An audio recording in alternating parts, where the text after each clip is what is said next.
আজকে দার্জিলিং ছেড়ে যাওয়ার আগে দেখলাম যে ব্রেকফাস্ট কোথায় করব, তো হোটেলের অপশন খুব একটা ব্রেকফাস্টের ভালো ছিল না।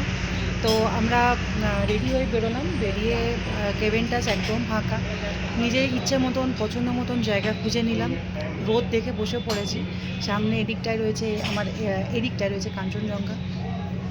আর ব্রেকফাস্টে আজকে আমরা ওই অলমোস্ট সেম ডিশ অর্ডার করেছি। তো একটু বাদে ব্রেকফাস্ট দিয়ে দেবে। ব্রেকফাস্ট করে আমরা যাব অবজারভেটরিতে।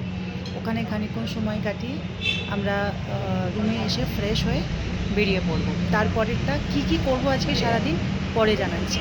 আজকে এই অবজারভেটরি হিলটা এখন এলাম।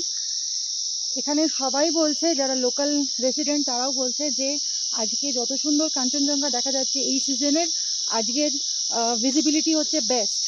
এত পরিষ্কার নীল আকাশ, দুর্দান্ত লাগছে কাঞ্চনজঙ্ঘার ভিজিবিলিটি। আর তুমি কি বলবে? আপনারা যদি মনে করেন যে কাঞ্চনজঙ্ঘা দেখতে দার্জিলিং আসবেন, তাহলে November is the best time.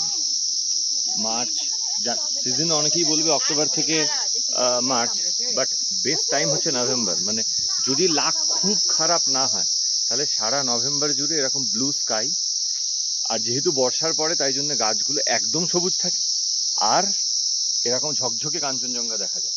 তাই আমি বলবো তাহলে নভেম্বর। জানুয়ারির কিছুদিন পেতে পারেন, ডিসেম্বরেরও কিছুদিন পেতে পারেন, তবে ডিসেম্বর জানুয়ারির কোন সময় ফগ আসবে এটা কিন্তু বলা খুব ডিফিকাল্ট।